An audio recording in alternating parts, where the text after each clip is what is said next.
كنت بحبه. كنت كنت حابه اسمع رايك.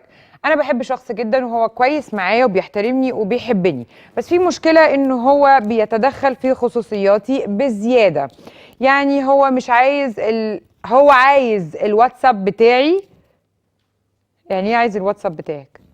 وعايز الايميل كمان، يفتحوا كل السوشيال ميديا بتاعتي، وبيشك حتى في قرايبي. لا ما تسلميش عليه، لا ما تقعديش معاه كتير. الاول كان الموضوع ده بسيط، بس كل ما ده بيزيد بدأت اني اتخنق. ولما قلت له ما ينفعش الايميل او الواتساب، انا عندي بنات وقرايبي وبيحكوا لي حاجات ما ينفعش امي تعرفها، ما يصحش.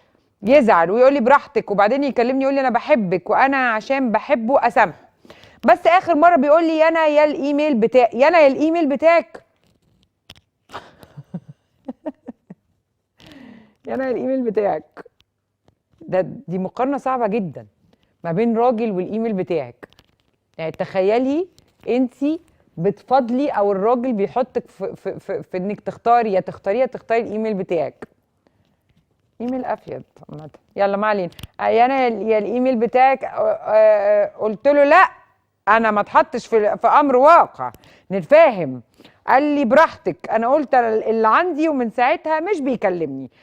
بس بيكلم اخواتي يطمن عليهم، وامي ومامته بتطمن عليا، وانا بحبه قوي وعايزه ارضيه وارضي نفسي برضو، وما احسش انه بيتحكم فيا. وانا ماليش راي. معلش انا طولت عليكي، عاوزه اسمع نصيحتك. انا بحبك جدا جدا جدا، انا كمان بحبكم كلكم. خلينا ناخدها واحده واحده وبالراحه. فكره انه راجل يكون بيحب وبيغير، ده مش عيب. بيغير عليكي من ابن خالتك، وبيغير عليكي من ابن عمتك، وبيغير عليكي من زمايلك في الشغل، وبيغير عليكي مش عارفه ايه. على فكره ده مش عيب، ده اذا كان دليل فده دليل عن ان هو بيحبك. بيحبك وبيغير عليكي، وحاسس ان انت بتاعته وهتبقي مراته وكذا. لكن لما الموضوع يخرج من نطاق الغيره لنطاق الشك، محدش ابدا ابدا ابدا بيستحمل ان حد يشك فيه. وانا مش فاهمه انت ازاي مستحمله ان هو شاكك فيكي. ما هو شاكك فيكي يعني مش واثق فيكي، ومش واثق فيكي يعني هو شايف ان انت تمام. طيب، عندي حل من الحلين هقولهم لك. يا هقول لك اللي بيشك فيكي وانا من المدرسه دي، انا اصلا ما بكملش معاه، ما يعني مش هقعد اضيع وقتي معاه. خلاص بيشك فيا، خلاص. انت لو عندك صوره عني كبرها حطها في الصالون، ما تفرقليش. خليها لك تنفعك، وابقى بص عليها كل يوم وارمي عليها اسهم. خلاص. يا في مدرسه تانية بتقول لك اعملي فيه اللي بيعملوا فيكي. اطلبي منه الايميل والباسوردز بتاعت كل الفيسبوك والانستجرام والسوشيال ميديا، وخدي منه ايميلاته، وكلميه 60 مره في الشغل، وكلميه 60 مره لما يخرج مع اصحابه، وكلميه 60 مره في البيت، وزهقيه في عيشته لحد ما يعض في الارض، لحد ما يبان له صاحب. وساعتها بقى تقولي له ها، مبسوط كده يا بيبي؟ هتعرف تعيش كده يا كتكوت؟ عايزنا نكمل كده يا قلبي؟ هو هيطهق اصلا، هو هيطفش منك، ما تقلقيش. يعني لو انت عايزه تشوفي اذا كان ينفع تكملي معاه ولا لا، اعملي معاه اللي بيعمله معاكي. لو انت بتحبيه وعايزه تكملي. في مدرسه تانية بتقول لك لا، انا هتكل على الله واخد بعضي وامشي، وانا من المدرسه دي.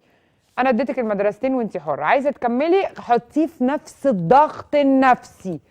هو بنفس طريقه الشك بس دي مش حياه. يعني انا رضوى لو مكانك لا همشي، مش هلعب اللعبه دي.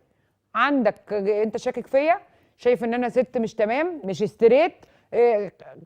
خد الصوره دي كبرها حطها في الصالون، وافضل بقى طول النهار دارتس كده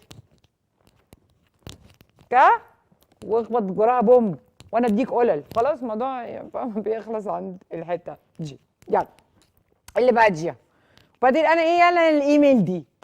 يعني ايه؟ يعني انا اسمع يا انا يا الشغل، سوري يا جماعه، يا انا يا الشغل، يا انا يا اصحابك، يعني يا انا يا الايميل. يا انا يا امك. صحيح الكنترول بيقول لي يا انا يا امك، لكن يا انا يا الايميل. الايميل